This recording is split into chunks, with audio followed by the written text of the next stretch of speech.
हमारे हिंदू धर्म में कई ग्रंथ हैं जिनसे हमें कुछ न कुछ सीखने को मिलता है। ऐसा ही ग्रंथ है महाभारत। कहा जाता है कि 18 दिनों तक महाभारत का युद्ध चला था, जिसके बाद कौरवों की हार और पांडवों की जीत हुई थी। महाभारत को एक सच्ची घटना माना जाता है, लेकिन आज भी ऐसे कई लोग हैं जो महाभारत जैसी घटना को सच नहीं मानते। उनका कहना है कि महाभारत जैसा कोई युद्ध नहीं हुआ था।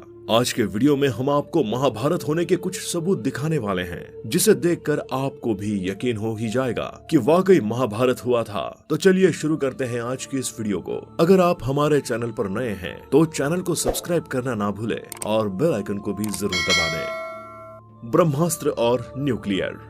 आपको बता दें कि ब्रह्मास्त्र एक विशेष तरह का अस्त्र होता था जो भगवान ब्रह्मा द्वारा बनाया गया था, जिसे वे खुश होकर किसी पराक्रमी योद्धा को वरदान में देते थे। अनेकों हिंदू शास्त्रों में इसका वर्णन मिलता है। ये इतना घातक अस्त्र होता था कि जिसके चलने मात्र से ही पृथ्वी पर भूकंप आने लगते थे, ज्वालामुखी फटने लगते थे और आकाश में अंधेरा छा जाया करता था। रामायण में भी मेघनाद से युद्ध हेतु लक्ष्मण ने जब ब्रह्मास्त्र का प्रयोग करना चाहा, तब श्री राम ने उन्हें ये कहकर रोक दिया कि अभी इसका प्रयोग उचित नहीं, क्योंकि इससे पूरी लंका साफ हो जाएगी। जो व्यक्ति इस अस्त्र को छोड़ता था वो इसे वापस लेने की क्षमता भी रखता था, लेकिन अश्वत्थामा को वापस लेने का तरीका नहीं याद था, जिसके परिणाम स्वरूप लाखों लोग मारे गए थे। रामायण और महाभारत काल में ये अस्त्र गिने चुने योद्धाओं के पास था। माना जाता है ये अचूक और भयंकर अस्त्र होता था। इसकी प्रामाणिकता तब सामने आई जब अमेरिका ने जे रॉबर्ट ओपेनहाइमर को परमाणु बम बनाने को दिया था। जे रॉबर्ट ओपेनहाइमर ने महाभारत के ब्रह्मास्त्र अस्त्र की संघारक क्षमता पर शोध किया।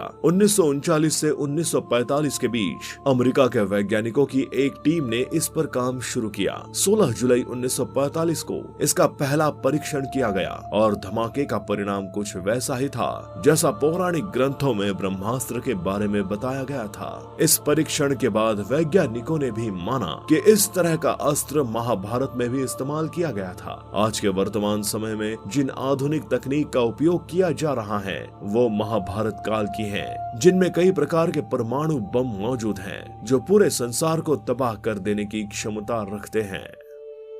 कुरुक्षेत्र की लाल मिट्टी। हम सभी जानते हैं कि महाभारत का युद्ध कुरुक्षेत्र में हुआ था, जो आज भी हरियाणा राज्य में स्थित है। कहा जाता है कि उस समय तबाही ला देने वाले युद्ध में बहे खून की वजह से वहां की धरती लाल हो गई थी। पुरातात्विक विशेषज्ञ ने माना है कि महाभारत घटना सच में घटी थी, क्योंकि उस जगह पर लोहे से बने तीरों और भालों को जमीन में गड़ा पाया गया है, जिनकी जांच पड़ताल करने पर उन्हें 2800 ईसा पूर्व का माना गया है, जो कि लगभग महाभारत के समय काल के ही बने हुए हैं। अर्जुन का चक्रव्यूह। आपने महाभारत में अर्जुन के चक्रव्यूह के बारे में तो जरूर सुना होगा, लेकिन क्या आप जानते हैं ये चक्रव्यूह आज भी मौजूद है? जी हाँ, हिमाचल प्रदेश के हमीरपुर जिले के 16 सिंगी धार के नीचे बसा राजनौन गांव एक ऐतिहासिक स्थल के नाम से मशहूर है। यहाँ पर पांडव अज्ञातवास के दौरान रुके थे। इसी समय अर्जुन ने यहाँ पर चक्रव्यूह का ज्ञान प्राप्त करने पर उसे पत्थर पर उकेरा, जो आज भी मौजूद है। इस चक्रव्यूह को ध्यान से देखा जाए तो इसमें अंदर जाने का रास्ता तो साफ दिखाई देता है, लेकिन बाहर जाने के रास्ते का पता नहीं चलता। इस जगह को पिपलू किले के नाम से जाना जाता है, जो आज भी मौजूद है। महारथी कर्ण का अंगराज्य।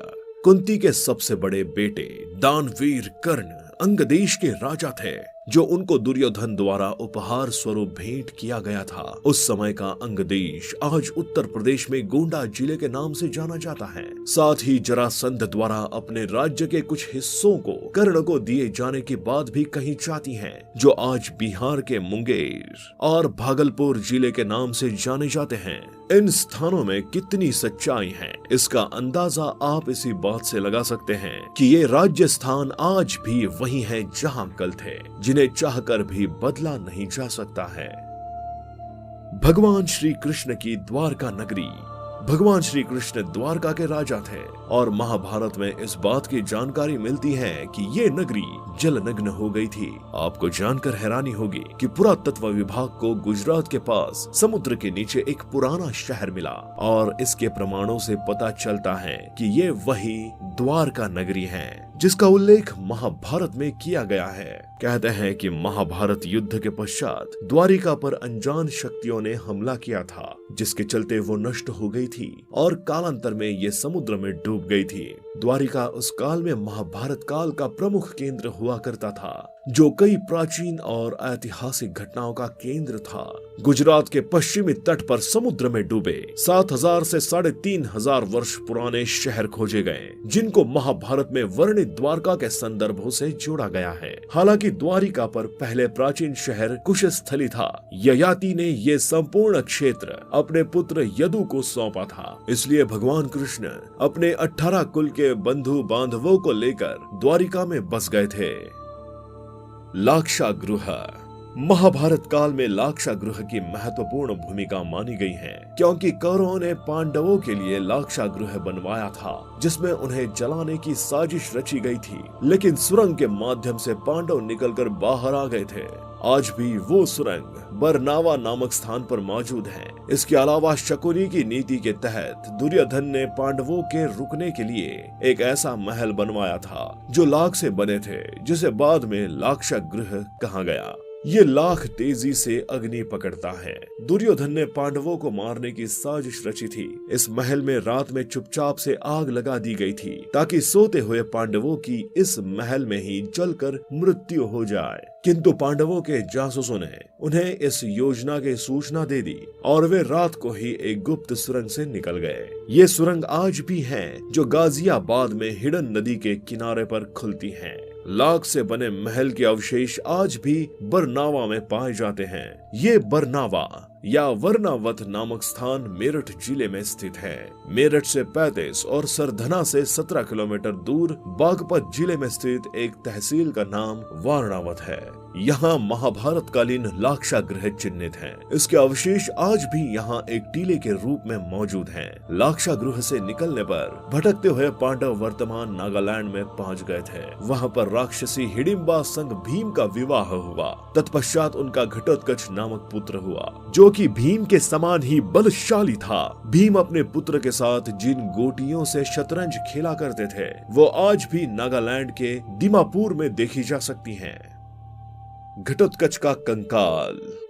कुरुक्षेत्र के पास ही भारतीय पुरातत्व विभाग को खुदाई के समय बेहद ही विशाल आदमी का कंकाल मिला था, जिसको देखकर ये पता चलता था कि ये कंकाल किसी साधारण मनुष्य का नहीं है। तभी ये बात उठने लगी कि ये कंकाल घटोत्कच का है। महाभारत काल के घटोत्कच के बारे में तो आप सभी जानते होंगे। जब भीम और हिडिंबा का पुत्र घटोत्कच महाभारत के युद्ध में लड़ाई करने आया था, तब कर्ण ने अपनी शक्ति से उसको मार दिया था। महाभारत के महाकाव्य में किया गया घटोत्कच का वर्णन भी इसी कंकाल के समान है। जरासंध का अखाड़ा। अगर आपने महाभारत के बारे में पढ़ा हो या टीवी पर देखा हो, तो आप जानते ही होंगे कि जरासंध महाभारत के महान किरदारों में से एक था, जिसका वध बलशाली भीम द्वारा किया गया था। जरासंध मगध देश का राजा था, जिसका पुरातात्विक विभाग को बिहार के जिले राजगीर में एक अखाड़ा मिला।